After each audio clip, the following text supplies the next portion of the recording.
Good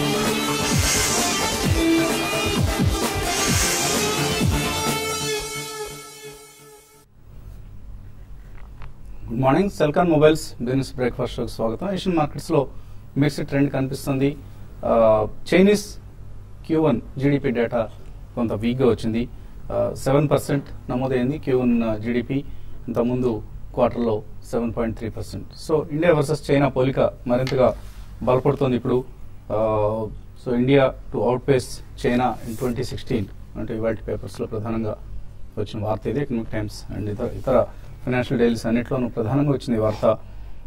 IMF, world bank రెండు కూడా ఇప్పుడు చైనా కంటే ఇండియానే ఈ ఫైనాన్షియల్ ఇయర్లో కావచ్చు, నెక్స్ట్ ఫైనాన్షియల్ ఇయర్లో కూడా అవుట్ పేస్ చేస్తుంది గ్రోత్ పరంగా, జీడిపి గ్రోత్ పరంగా అంటూ అంచనాలు వస్తున్నాయి. సో నెక్స్ట్ ఇయర్ 2015 సంబంధించి మేబీ ఇండియా IMF అంచనాల ప్రకారం 7.5% గ్రోత్ రేట్ సాధించవచ్చు అంటుంది. అదే చైనా 6.8% ఉంటుంది అంటుంది. వరల్డ్ బ్యాంక్ కూడా 7.5% ఇండియాకి, అలాగే 7.1% చైనా గ్రోత్ రేట్ ఉండొచ్చు అన్న పోలిక తెస్తుంది. ఇదే పరిస్థితి 2016 సంబంధించి కూడా కనిపిస్తుంది. సో ఈ నేపథ్యంలో ఇండియన్ మార్కెట్స్ పట్ల మరింత ఆసక్తి వ్యక్తమయ్యే అవకాశం కనిపిస్తుంది. ఈక్విటీ మార్కెట్స్ పట్ల ఫారిన్ ఇన్స్టిట్యూషనల్ ఇన్వెస్టర్స్ కావచ్చు, ఇతర ఇన్స్టిట్యూషనల్ ఇన్వెస్టర్స్ ఇంట్రెస్ట్ పెరిగే అవకాశం కనిపిస్తుంది. సో మన మార్కెట్స్ లాస్ట్ మండే కూడా, నిన్న ఆఫ్ కోర్స్ అంబేద్కర్ జయంతి సందర్భంగా హాలిడే తీసుకున్నాం. సో ఈ ఉదయం కూడా పాజిటివ్ గా ఓపెన్ అయ్యే అవకాశాలు కనిపిస్తున్నాయి. మేబీ ఫస్ట్ హాఫ్ అంతా కూడా కొంత కన్సాలిడేషన్ ఉండొచ్చు. సెకండ్ హాఫ్ లో ట్రెండ్ క్లియర్ కాబోతుంది. ఎందుకంటే ఎర్నింగ్స్ సీజన్ ప్రారంభమవుతుంది. రేపు చాలా companies, front line companies, TCS, IndusInd bank, Reliance industries, ఇటువంటి కంపెనీస్ అన్ని కూడా రేపు రిజల్ట్స్ ప్రకటించబోతున్నాయి. సో ఈ నేపథ్యంలో ఎర్నింగ్స్ సీజన్ లో ఏ మాత్రం డిసప్పాయింట్మెంట్స్ ఉన్నా మార్కెట్స్ కొంత సబ్డ్యూడ్ గా ఉంటాయి. ఒకవేళ డిసప్పాయింట్మెంట్ ఏది లేకుండా మార్కెట్ అంచనాలకు అనుగుణంగా రిజల్ట్స్ రావడం అంటూ జరిగితే చాలా మార్కెట్స్ తిరిగి బుల్స్ కంట్రోల్కి వెళ్లే అవకాశం కనిపిస్తుంది. ఎందుకంటే నిఫ్టీ ప్రస్తుతం 8800 పైన క్లోజ్ అయింది మండే రోజు. సో ఇంకొక 290 పాయింట్ల దూరంలో మాత్రమే ఉంది ఆల్ టైమ్ హైకి. అలాగే సెన్సెక్స్ లాస్ట్ 7 సెషన్స్ లో 6 సెషన్స్ లాభాలతో క్లోజ్ కావడం చూస్తున్నాం. Mid cap index all time highs కు దగ్గరగా ఉంది అండ్ డేటా కూడా పాజిటివ్గా వస్తుంది. నిన్న విడుదలైన ACC, DCB ఈ రెండు సంస్థల రిజల్ట్స్ కూడా పాజిటివ్గా రావడం చూసాం. మార్కెట్ అంచనాల కంటే మెరుగ్గా రావడం చూసాం. అలాగే మార్చి నెల inflation, CPI consumer price inflation data 5.17% వచ్చింది. మంత్ ఆన్ మంత్ 5.37% ఫిబ్రవరిలో వచ్చింది. ఇప్పుడు మరింతగా తగ్గింది. ప్రధాన కారణం ఫుడ్ ఇన్ఫ్లేషన్ తగ్గింది. అలాగే ఇయర్ ఆన్ ఇయర్ చూసినా కూడా చాలా హెల్దీగా ఉంది inflation data.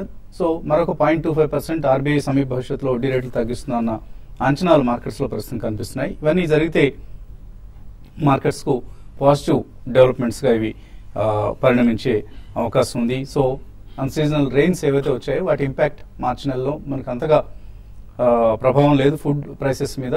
Maybe April unseasonal rains మనం కొంత చూస్తున్నాం సౌత్ ఇండియాలో.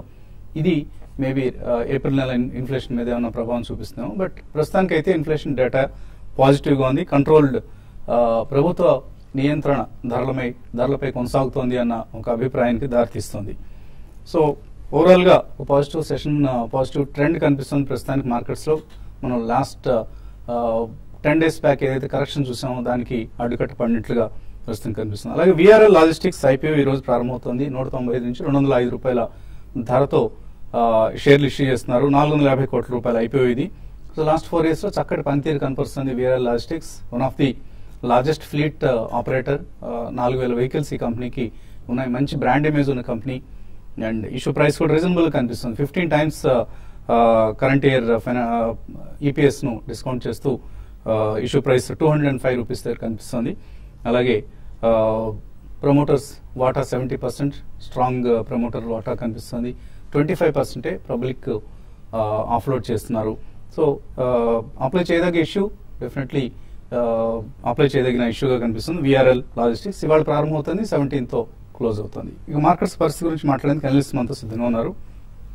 సో ఎటువంటి ట్రెండ్ మీరు ఎక్స్పెక్ట్ చేస్తున్నారు? ఎర్నింగ్స్ పరంగా మార్కెట్స్ లో ఎటువంటి అంచనాలు ఉన్నాయి?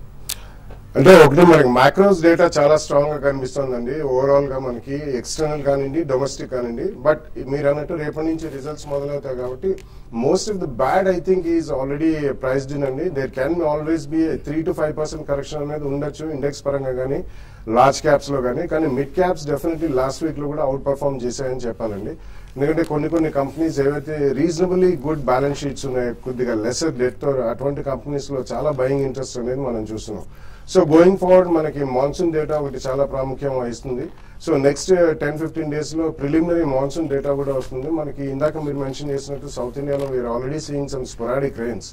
కాబట్టి ఐ థింక్ ఓవరాల్ గా మార్కెట్ లో మేజర్ కరెక్షన్స్ అవి వచ్చే అవకాశం కనిపించలేదు. మళ్ళీ రూపాయి కూడా 62.50 to 62.70 మధ్యలో కొట్టుమిట్టాడుతుంది. సో మళ్ళీ మనకి ఐటీ అండ్ ఫార్మస్యూటికల్స్ ఎవర్గ్రీన్ గా ఉంటూనే ఉన్నాయి. బట్ గోయింగ్ ఫార్వర్డ్ కొంచెం మనకి మాన్సూన్ డేటా బాగుందంటే ఎఫ్ఎంసీజీలో తిరిగి మనం we can see renewed action. Automobiles especially last week we have seen extremely strong performance అండి. కాబట్టి ఆటోమొబైల్స్ దానికి ఒక ప్రధాన కారణం ఢిల్లీలో 10-year-old డీజిల్ వెహికల్స్ స్క్రాప్ చేయమన్నారు. ఓన్లీ ఒక 10 days to 15 days దాకా ఊరట కలిగించారు స్టే ఇచ్చి వాళ్ళకి. But in my opinion automobile sector is one sector which is not fully owned అండి. కొద్దిగా అండర్ ఓనర్షిప్ అనేది కన్నా ఎస్పెషల్లీ ఆటో యాన్సిలరీ. సో ఇట్లా మనకి స్పెసిఫిక్లీ కొన్ని సెక్టర్స్ లో కొన్ని కంపెనీస్ మాత్రం డెఫినెట్లీ మంచి బయింగ్ యాక్షన్ అనేది చూస్తాం. బట్ ఓవరాల్ గా I think mid and small cap segment will do well. Large caps లో మాత్రం చిన్న సెక్టోరల్ చర్నింగ్ అనేది మనం చూడొచ్చు. Next 1 month is going to be extremely crucial and very interesting అండి. With minor corrections market could even go to new highs and it should be extremely positive. Technical setup ఎలా ఉంది, technicals ఎలా అర్థం చేసుకోవాలి ఈ పరిస్థితిలో? ఐ థింక్ లాస్ట్ 25 days గా మనం ట్రేడింగ్ ప్యాటర్న్స్ చూస్తే కనుక 15 days మనం కంటిన్యూస్ ఫాలో అవటం చూసాం. అదేవిధంగా లాస్ట్ 6 days మనకి ఎవ్రీ డే మనకి హయ్యర్ హైస్ క్లోజ్ అవటం చూసాం మార్కెట్ లో. సో దీని ఇండికేషన్ ఏంటంటే బేసికలీ ఐ థింక్ మనకి రిట్రేస్మెంట్ లెవెల్ చూస్తే కనుక 66% రిట్రేస్మెంట్ ఆల్రెడీ అయింది. సో 88.23 అనేది 66% retracement from the fall of 9118 నుంచి 8269 దాకా. సో ఇక్కడ కొద్ది హాల్ట్ అయ్యే అవకాశం ఉంది. బేసికలీ ఈ ర్యాలీ ప్రధానంగా మనకి రిలయన్స్ లీడ్ చేసిందని చెప్పొచ్చు. ప్రాబ్లీ లో 820 నుంచి ఆల్మోస్ట్ 920, 930 దాకా రావడం చూసాం రిలయన్స్. అదేవిధంగా 942 ఏదైతే 200-day మూవింగ్ యావరేజ్ ఉందో అది ఒక గట్టి రెసిస్టెన్స్ ఉంది. సో ఇక్కడ నుంచి బుల్స్ కి అంత స్మూత్ అయితే కనిపించలేదు యాజ్ ఆఫ్ నో చూస్తుంటే చార్ట్స్ ప్రకారం. బట్ డెఫినెట్లీ లాంగ్ పొజిషన్స్ ఉన్న హోల్డ్ చేయమని చెప్తాను. ప్రాబ్లీ 87-79 స్టాప్ లాస్ పెట్టుకుని ఈ స్టేజ్ లో హోల్డ్ చేయాలి. మార్కెట్ కనుక రివర్స్ వచ్చి మేబీ కొద్దిగా ర్యాలీ వస్తే కనుక నెక్స్ట్ లెవెల్ 89.57 దగ్గర రెసిస్టెన్స్ ఉంది. సో ఇక్కడ నుంచి కూడా ఆల్మోస్ట్ మనకి 100-120 పాయింట్స్ అప్ మూవ్ ఉంది కాబట్టి కంటిన్యూస్ చేయమని చెప్తాను లాంగ్ పొజిషన్స్. అదేవిధంగా బ్యాంక్ నిఫ్టీ కనుక చూస్తే మనం 20,500 నుంచి ఏదైతే ఫాల్ ఉందో ప్రాబ్లీ 17,700 దాకా రావటం చూసాం. సో పుల్ బ్యాక్ అనేది ఎక్కువ కాలేకపోతుంది. సో రిట్రేస్మెంట్ లెవెల్స్ చూస్తే కనుక 46-47% రిట్రేస్మెంట్ దగ్గరే ఆగింది. సో బ్యాంక్స్ ఈ స్టేజ్ లో కొద్దిగా వీక్ ఉన్నాయని చెప్పొచ్చు. సో మేబీ బ్యాంక్స్ కనుక ర్యాలీ వచ్చి 200-day మూవింగ్ యావరేజ్ ఆ లెవెల్ కి వస్తే కనుక కొంచెం సెల్ చేయమని చెప్తాను. అదేవిధంగా 18,300, 18,400 ఆ లెవెల్ వస్తే 18,100 స్టాప్ లాస్ పెట్టి తీసుకోమని చెప్తాను. ఇండివిజువల్ స్టాక్స్ కనుక మనం చూస్తే ప్రాబ్లీ టెలికామ్ స్పేస్ లో కొంచెం బ్రేక్అవుట్స్ రావడం చేసాం. లైఫ్ టైమ్ హై ఏదైతే ఉందో ఐడియా సెల్లర్ కొద్దిగా స్ట్రాంగ్ అనిపిస్తుంది చార్ట్స్ ప్రకారం. 202 ప్రీవియస్ స్టాప్ ని బ్రీచ్ అవడం చూసాం మనం చార్ట్స్ లో. 202 నుంచి 192 దాకా అక్యుములేషన్ జోన్ ఇది. సో 186 స్టాప్ లాస్ పెట్టుకుంటే 222 దాకా వెళ్ళే ఛాన్స్ ఉంది. ఎన్ని కాలర్స్ లైన్ ఉన్నారు? ఫస్ట్ కాలర్ గుంటూరు నుంచి Rajesh. Hello, good morning Vasant గారు. మార్నింగ్ అండి. గుడ్ మార్నింగ్ బాలా గారు. గుడ్ మార్నింగ్ అండి. సింటెక్స్ ఇండస్ట్రీస్ ఈ రేట్ లో తీసుకోవచ్చా? Q4 రిజల్ట్స్ బాగుంటాయి అంటున్నారు. తర్వాత FCCB కన్వర్షన్ డెట్ బర్డన్ తెప్పించుకొని మే ఎండింగ్ కల్లా అయిపోద్దని కంపెనీ మేనేజ్మెంట్ తెలిపింది. ఎలా ఉండిపోతుంది ఫ్యూచర్ లో కంపెనీ? కంపెనీ ఫ్యూచర్ బాగానే ఉంటుందండి. So do not speculate on only ఈ quarter results and year end results. FCCB is only one part of the debt అండి. వాళ్ళకి కొద్దిగా డెట్ బర్డెన్ ఎక్కువ ఉన్నది సహజమే, కానీ రా మెటీరియల్ పరంగా చూసుకుంటే వాళ్ళకి చాలా బెనిఫిట్ ఉందండి. అండ్ గోయింగ్ ఫార్వర్డ్ క్రూడ్ ఈ లెవెల్లో ఉన్నా కానీ ప్రాఫిటబిలిటీ భారీగా పెరిగే అవకాశం ఉంది. కాబట్టి ప్రాబ్లీ అది ఏమన్నా 150 to 200 జోన్ లో అయితే అడిషనల్ స్మాల్ డైల్యూట్ ఈక్విటీ చేసి కొద్దిగా డెట్ తగ్గించుకునే అవకాశం ఉంది. సో ఓవరాల్ గా మీకు అట్లీస్ట్ 12 to 18 months ఉంటే మాత్రం ఫస్ట్ ప్రైస్ పాయింట్ లో కొనండి. If there is 10-12% correction second price point లో కొంటే over the next 12 to 18 months 2 years మంచి లాభాలు చేకూరే అవకాశం ఉంది. తర్వాత కాలర్ లైన్ ఉన్నారు వంశీ బెంగళూరు నుంచి. హలో, గుడ్ మార్నింగ్ బాలా గారు. దగ్గర ఒరిస్సా మినరల్ డెవలప్మెంట్ కార్పొరేషన్ 2300 ఉన్నాయి. ఆల్రెడీ ఇప్పుడు ప్రాఫిట్ లో ఉన్నాను. అలాగే స్నోమ్యాన్ లాజిస్టిక్స్ కొద్దిగా ప్రాఫిట్ లో ఉన్నాను. కొన్ని బ్యాంక్ షేర్స్ నా దగ్గర కొద్దిగా జమ్మూ కాశ్మీర్ బ్యాంక్ ఒకటి బాగా ఫ్యూజ్ లాస్ లో ఉన్నాను సార్. ఈ టైంలో యావరేజ్ అయితే చేయమంటారు, లేకపోతే ఎగ్జిట్ అయితే వేరే బ్యాంక్ అని కొనుక్కోమంటారు. ఈ 3 స్టాక్స్ గురించి కొద్దిగా చెప్పండి సార్. యా, ఒరిస్సా మినరల్స్ అది చాలా ఇల్లిక్విడ్ స్టాక్ అండి, but it's a strong stock. కానీ మనకు ఓవరాల్ గా metals pack right from mining to metal pack అంతా కూడా అంత ఆశాజనకంగా లేదు కాబట్టి ప్రాఫిట్ లో ఉన్నాయంటున్నారు. కొద్దిగా ప్రాఫిట్స్ బుక్ చేయడం అనేది డెఫినెట్లీ మంచిదేనండి. And Jammu and Kashmir bank I think you should shift over to DCB or IndusInd bank, Yes bank. ఇటువంటి కరెక్షన్స్ లో డెఫినెట్లీ ఐ థింక్ మీరు ఇందులోంచి వాటిలోకి షిఫ్ట్ అయితే డెఫినెట్లీ నెక్స్ట్ 12 to 18 months లో మంచి లాభాలు చేకూరే అవకాశం ఉంది. ఎందుకంటే J&K bank last year floods అయిన తర్వాత కొద్దిగా మధ్యలో అకౌంటింగ్ స్కామ్స్ అది బయటపడిన తర్వాత అది కొద్దిగా వీక్ గా ఉంది ఆ stock. These 2 companies will be a better switch అని చెప్పొచ్చు. మరి కాల్స్ అలా మెయిల్స్ తీసుకున్నాము కాసేపు ప్రకటనలు.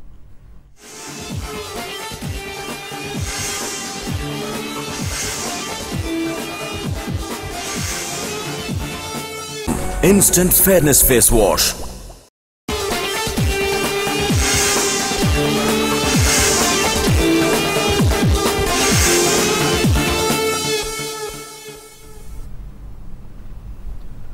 సిలికాన్ మొబైల్స్ బిజినెస్ బ్రేక్ఫాస్ట్ తిరిగి స్వాగతం. తర్వాత కాలర్ లైన్ ఉన్నారు, హైదరాబాద్ నుంచి పూర్ణిమ. హలో, అడగండి పూర్ణిమ. హలో, నమస్తే సార్. యాక్చువల్గా నేను ఇప్పుడు ఫ్రెషర్ మ్యూచువల్ ఫండ్స్ కి, సో యాక్చువల్లీ కరెక్ట్ టైం ఏనా నేను మ్యూచువల్ ఫండ్స్ లో స్టార్ట్ చేయడానికి ఆర్ ఎస్ఐపి ద్వారా ఏమైనా ఫండ్ పెట్టాలని కాల్ చేస్తాను. చేయండి, ఎస్ఐపిలో చేయడానికి మంచి టైం ఇది డెఫినెట్లీ. అంటే ఎంత సిప్ ద్వారా బెటరా మరి మ్యూచువల్ ఫండ్స్ లో బెటరా అని? రండి. హలో, ఎస్ఐపి ద్వారా చేయమంటారా? ఎస్ఐపినే మంచి స్ట్రాటజీ అవుతుందండి. ఇప్పుడు కూడా యావరేజింగ్ థియరీ వర్కౌట్ అవుతుంది, సిస్టమేటిక్ ఇన్వెస్ట్మెంట్ ప్లాన్ అంటారు. ఎస్ఐపిలో చేయండి, మంచి స్కీమ్స్ ఉన్నాయి.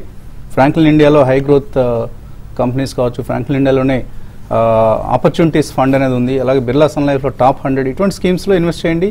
చాలా బాగా పెర్ఫామ్ చేస్తున్న స్కీమ్స్ ఇవి. లాస్ట్ 1 yearలో 60 to 70% రిటర్న్ ఇచ్చాయి. సో నిఫ్టీ సెన్సెక్స్ పెర్ఫార్మెన్స్ కంటే కూడా బీట్ చేస్తూ రిటర్న్స్ ఇచ్చిన స్కీమ్స్ ఇవి. డెఫినెట్గా ఇన్వెస్ట్ చేయండి, మంచి ఆలోచన. అండ్ నెల నెల డిసిప్లిన్డ్గా ఇన్వెస్ట్ చేస్తూ వెళ్ళండి. ఆల్మోస్ట్ మీ అకౌంట్ నుంచి ఎస్ఐపి చేస్తూ ఉంటే ఆటోమేటిక్గా డిడక్ట్ అవుతూ ఉంటుంది. సో ఈసీఎస్ అంటారు, ఎలక్ట్రానిక్ క్లియరింగ్ సిస్టంలో వెళ్ళిపోతూ ఉంటాయి డబ్బులు మీకు ప్రమేయం లేకుండానే. సో అటువంటి విధానాన్ని ఎంచుకోండి, మంచి రిటర్న్స్ వస్తాయి. మేబీ లాంగ్ రన్ అంటే 3 to 5 years ఇన్వెస్ట్ చేస్తే మీ పిల్లల కోసం కావచ్చు, ఇతర కుటుంబ అవసరాల కోసం ఇన్వెస్ట్ చేయడం అనేది మంచి పద్ధతి అవుతుందండి. తర్వాత కాలర్ నర్సాపురం నుంచి సూరిబాబు. హలో, నమస్తే అండి బాలగారు. మేము ఏషియన్ గ్రానైట్ను కాప్రాను తీసుకొచ్చారండి. ఈ రేట్లో కాప్రాన్ నా రేట్ వచ్చిందండి. ఎగ్జిట్ అయిపోయి ఏషియన్ గ్రానైట్లకు మారచ్చా, లేదంటే వేరే స్టాక్ ఏమైనా తీసుకోమంటారా? మంచి stock. Yeah, already Asian granite ఉందంటున్నారు కాబట్టి ఏషియన్ గ్రానైట్ లాస్ట్ వీక్ కూడా మనం మంచి పర్ఫార్మెన్స్ చూసామండి. ఆల్మోస్ట్ 52 weeks హైకి వెళ్ళింది. సో జనరలీ ఇవన్నీ కూడా బిల్డింగ్ మెటీరియల్ కంపెనీలు they are doing very well. కానీ కోప్రాన్లో మీరు ప్రాఫిట్ కొద్దిగా మీ రేట్ టు రేట్ వచ్చిందన్నారు, అది బుక్ చేసి మీరు గ్రాన్యూల్స్ కానీ లేకపోతే ఇండోకో రెమెడీస్ ఇటువంటి కరెక్షన్లో కొనండి. ఏషియన్ గ్రానైట్లో మళ్ళీ అడిషనల్గా కొనద్దు, ఉన్నవి మాత్రం ఉంచండి. You can write the run అండి. బట్ అదర్వైజ్ మీరు ఈ చెప్పిన 2 sharesలో 5 to 10% కరెక్షన్లో మీరు కొనుక్కోండి. తర్వాత కాలర్ రవికుమార్ విశాఖపట్నం నుంచి. Hello. Hello sir, good morning sir. Good morning sir. అదే నా దగ్గర నేషనల్ అల్యూమినియం 1000 shares ఉన్నాయండి. నాల్కో నేషనల్ అల్యూమినియం ఉన్నాయి సార్. అయితే అది ఏ రేట్ మీద అమ్మాలో అర్థం అవట్లేదు సార్. మేము యావరేజ్ గా 28 to 29 పడింది సార్ నాకు. అర్థం కాకపోవడం ఏముందండి, ఎప్పుడు మీకు రిటర్న్స్ చాలా అనిపిస్తే అమ్ముకోవచ్చు. Yeah, probably I think me price కన్నా చాలా ఎక్కువగా ఉంది. ప్రాబ్లీ 40 to 43 కరెంట్లీ ట్రేడ్ అవుతుంది. ఐ థింక్ ఈ ర్యాలీలో మీరు ఎగ్జిట్ అవ్వాలి అనుకుంటే మనం మూవింగ్ యావరేజెస్ ఏదైతే 50-day మూవింగ్ యావరేజ్ ఉందో ప్రాబ్లీ 51 rupees ఉంది. సో 51 rupees and 54 rupees మధ్యలో గట్టి రెసిస్టెన్స్ ఉండే అవకాశం ఉంది. అక్కడ ప్రాఫిట్ బుక్ చేసి maybe mid cap IT and pharma convert అవడం బెటర్. అదేవిధంగా మీరు ఐ థింక్ ప్రాఫిట్లో ఉన్నారు కాబట్టి should have a trailing stop loss అండి. ఇక్కడ మేబీ 44 ట్రైలింగ్ స్టాప్ ప్రకారం హోల్డ్ చేయండి. 44 కింద క్లోజ్ అవుతే మాత్రం ఎగ్జిట్ అయిపోండి. పద్మ బెంగళూరు నుంచి. హలో హలో అడగండి పద్మ. నమస్తే అండి. నమస్తే అండి. సువేర్ లైఫ్ సైన్సెస్ ఎంతే ఆర్గానిక్స్ ప్రాఫిట్ లో ఉన్నానండి. షేర్ కి 100 రూపీస్ ప్రాఫిట్. చేయమంటారా హోల్డ్ చేయమంటారా? ఐ థింక్ ప్రాఫిట్ లో ఉన్నారు కాబట్టి మీరు రన్ చేయాలండి ప్రాఫిట్స్ ఈ మార్కెట్ లో. మేబీ కొన్ని పుల్ డౌన్స్ ఉండొచ్చు, పుల్ బ్యాక్స్ కూడా రావచ్చు ఈ రెండు స్టాక్స్ లో కూడా. హయ్యర్ హైస్ మనం ఫార్మ్ అవుట్ అని చూస్తున్నాం చార్ట్ ప్రకారం. సో వినతి ఆర్గానిక్స్ ఇక్కడ నుంచి కూడా ఒక 30 to 40% 1 year లోనే పెరిగే అవకాశం ఉంది. సో కరెంట్లీ 620 ఉంది, అబౌట్ 750-800 కూడా వెళ్ళే అవకాశం ఉంది. ప్రాబ్లీ మీరు ప్రాఫిట్ లో ఉన్నారంటున్నారు కాబట్టి ట్రేలింగ్ స్టాప్ కింద మీరు 552 కింద క్లోజ్ అవుతే మేబీ స్టాప్ లాస్ పెట్టండి. అదేవిధంగా సువెన్ లైఫ్ కూడా 280 and 350 జోన్, అది ట్రేడింగ్ జోన్. సో 350 క్రాస్ అవుతే మాత్రం అరౌండ్ 30% ఇక్కడ నుంచి కూడా పెరిగే అవకాశం ఉంది. రెండు కూడా హోల్డ్ చేయండి ట్రేలింగ్ స్టాప్ లాస్ పెట్టి. అలాగే ఈమెయిల్ సందేహాలు వచ్చాయి. పవన్ కుమార్ అడుగుతున్నారు, ఆర్ఐఎల్ శివం ఆటో ఈ లెవెల్స్లో తీసుకోవచ్చా షార్ట్ టర్మ్ కోసం? రిలయన్స్ ఐ థింక్ కొద్దిగా రెసిస్టెన్స్ జోన్ లోకి వచ్చిందండి. ప్రాబ్లీ 940 కొద్దిగా రెసిస్టెన్స్ ఉంది. సో షార్ట్ టర్మ్ కోసం అయితే అవాయిడ్ చేయండి. మేబీ డిప్స్ వస్తే కనుక around 880-885 is a good bye. Already 12% పెరిగింది ఈ నెలలో రిలయన్స్ ఇండస్ట్రీస్. పుల్లారావు అడుగుతున్నారు, సిసిఎల్ ఇక్కడ ప్రాఫిట్ బుక్ చేసుకోవచ్చా? ఐ థింక్ ఇది మనకి 196 అబోవ్ బ్రేక్అవుట్ రావడం చూసామండి. లాస్ట్ 5 days గా కొద్ది ర్యాలీ ఉంది. ప్రాబ్లీ షార్ట్ టర్మ్ అయితే you can book 50% profit. Maybe 230 దగ్గర రెసిస్టెన్స్ ఉంది. కరెంట్లీ 216-217 ఉంది. అదేవిధంగా కరెక్షన్ మట్టుకు మళ్ళా 196-200 వస్తే కనుక రీబై చేసేయండి. అండ్ 230 ఒకసారి క్రాస్ అవుతే మేబీ 250 దాకా వెళ్ళే అవకాశం ఉంది. 50% you book profit, 50% you run. Chakradhara అడుగుతున్నారు, క్లారిస్ లైఫ్ సైన్సెస్ 250లో కొన్నారు, ప్రాఫిట్ బుక్ చేసుకోవచ్చా ఇక్కడ? ఐ థింక్ అగైన్ దీనిలో కూడా 50% అండి. లాస్ట్ 5 days గా చూస్తే కనుక మనకి 240-250 నుంచి ఆల్మోస్ట్ 350-100 రూపీస్ పెరిగింది. సో ఎనీ స్టాక్ 30-40% పెరిగినప్పుడు సైడ్ వేస్ అవటం లేదంటే కరెక్షన్ రావటం చూస్తాం మనం. సో 50% ప్రాఫిట్ బుక్ చేయండి అండ్ మేబీ 5 to 10% డిప్ వస్తే రీబై చేయండి. నరసింహమూర్తి మ్యూచువల్ ఫండ్స్ 2 సెలెక్ట్ చేస్తున్నారు, axis long term equity, Reliance tax, 2 top performing schemes అండి. డెఫినెట్లీ మీరు ఎస్ఐపి చేయండి సెక్షన్ 80C బెనిఫిట్ కోసం. అయితే విఆర్ఎల్ లాజిస్టిక్స్ పబ్లిక్ ఇష్యూలో అప్లై చేయొచ్చా అని అడుగుతున్నారు శ్రీనివాసరావు. అప్లై చేయొచ్చండి. ఇందాకనే మీరు మెన్షన్ చేశారు. It's a decent company, especially మనకి వాళ్ళకి one of the largest fleet owners. And definitely పోను మనకి warehousing, fleet owners, transportation companies ఇవన్నీ కూడా మంచి పనితీరు కనబరిచే అవకాశం ఉంది. ఎందుకంటే ఈ కామర్స్ కూడా భారీగా పెరుగుతుంది కాబట్టి, అండ్ రోడ్స్ బాగా బిల్డ్ చేస్తున్నారు. సో డెఫినెట్లీ అప్లై చేయండి. ప్రికాల్ కేఈసీ ఇంటర్నేషనల్ ఈ లెవెల్లో తీసుకోవచ్చా? దుర్గా ప్రవీణ్ అడుగుతున్నారు. ప్రికాల్ కొంచెం అవాయిడ్ చేస్తే బెటర్ అండి, but KEC international on dips with 2 price points you can definitely buy. AS Rao Kakinada నుంచి, కేశవరాం 135లో కొన్నారు అండ్ టెక్ మహీంద్రా కొందాం అనుకుంటున్నారు, కొనొచ్చా ఇక్కడ వెయిట్ చేయొచ్చా? I think Kesoram you can hold అండి. ప్రాబ్లీ కరెంట్లీ అరౌండ్ 140-141 ఉంది. ఇది కనుక 152 బ్రేక్అవుట్ అయితే కనుక 170-180 దాకా వెళ్ళే అవకాశం ఉంది. మీరు ట్రేడర్ అయితే కనుక 117 స్టాప్ లాస్ పెట్టి హోల్డ్ చేయండి. Tech Mahindra I think we should wait for results అండి. ఆల్రెడీ మనకి మార్కెట్లో కరెక్షన్ రావటం చూస్తున్నాం. సో ప్రాబ్లీ రిజల్ట్స్కి ఇది కొద్ది కరెక్ట్ అవుతున్నట్టుంది. 624 200-day moving average is a good buy. అంటే ఇక్కడ నుంచి 30-40 రూపీస్ కిందకు వస్తే you can buy. Suresh Kumar, Marksans pharma, Pipavav defence ఈ రేట్లో తీసుకోవచ్చా షార్ట్ టర్మ్ కోసం? ఐ థింక్ పిపావా చాలా రేంజ్ బౌండ్ ఉంటుందండి. ఐ థింక్ ఆ ఈవెంట్ రిలయన్స్ ఇన్ఫ్రా అయిపోయినాక they won't be much. So avoid చేయండి అది కరెంట్లీ. మార్క్సన్స్ ఫార్ములా మనం ఆల్రెడీ లైఫ్ టైమ్ హై ఏదైతే 72 ఉందో అది బ్రీచ్ అవుట్ అని చూసాం. ప్రాబ్లీ ఫస్ట్ ప్రైస్ పాయింట్గా ఇక్కడ కొనండి 50%, అండ్ సెకండ్ ప్రైస్ పాయింట్ మనకి 20-day moving average around 60 by చేయండి. 85 to 90 ఇన్ నెక్స్ట్ 3 months వెళ్ళే అవకాశం ఉంది. జామెట్రిక్, సిఎస్సి ఈ 2 మీడియం టర్మ్ కోసం ఎలా ఉంటాయి? రెండిట్లో ఏది బెటర్? రాజ్యలక్ష్మి అడుగుతున్నారు. ఐ థింక్ రెండు కూడా 2 డిఫరెంట్ సెక్టర్స్ ఉన్న స్టాక్స్. బట్ సిఎస్సి మనకి లాస్ట్ 7-8 months గా కరెక్షన్ మోడ్ లో చూస్తున్నాం. 820 నుంచి కరెంట్లీ 566-570 మధ్యలో ట్రేడ్ అవుతుంది. సో ఈ స్టాక్ అవాయిడ్ చేయండి, టెక్నికల్లీ కొద్ది వీక్ ఉంది. జామెట్రిక్ 2 price points అక్యుములేట్ చేయండి. 220-230 దాకా వెళ్ళే అవకాశం ఉంది. 195 and 175 2 price points లో బై చేయండి. ఆర్ఐఎల్ ఇంకా పెరిగే అవకాశం ఉందా? కేఎస్ మూర్తి అడుగుతున్నారు. ఐ థింక్ ఇందాక చెప్పడం జరిగింది. ప్రాబ్లీ 942 ఒక గట్టి రెసిస్టెన్స్ ఉందండి. దాని అబోవ్ క్లోజ్ అవుతే మేబీ 4 figure 1000 దాకా వెళ్ళే ఛాన్స్ ఉంది. ఇన్ కేస్ మీరు హోల్డ్ చేస్తుంటే కరెంట్లీ 906 స్టాప్ లాస్ పెట్టి హోల్డ్ చేయండి. గతి, పటేల్ ఎయిర్ ఈ రెండింటిలో 6 months కోసం తీసుకోవచ్చా? దస్తగిరి అడుగుతున్నారు. 6 months is too short అండి, బట్ గతి you can by Patel Airtel కంటే పటేల్ ఇంటిగ్రేటెడ్ లాజిస్టిక్స్ అని, అది కూడా సేమ్ సెక్టర్ లో ఉంది. సో పటేల్ ఇంటిగ్రేటెడ్ లాజిస్టిక్స్ కంటే ఐ వుడ్ ఆల్వేస్ రికమెండ్ గతి అండి. గతి about 2 price points with 10 to 12% correction మీరు కొనచ్చు.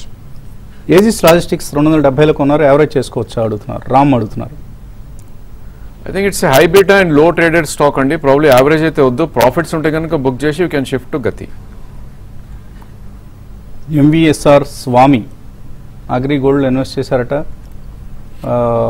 కంపెనీ భవిష్యత్ ఎలా ఉండబోతోంది?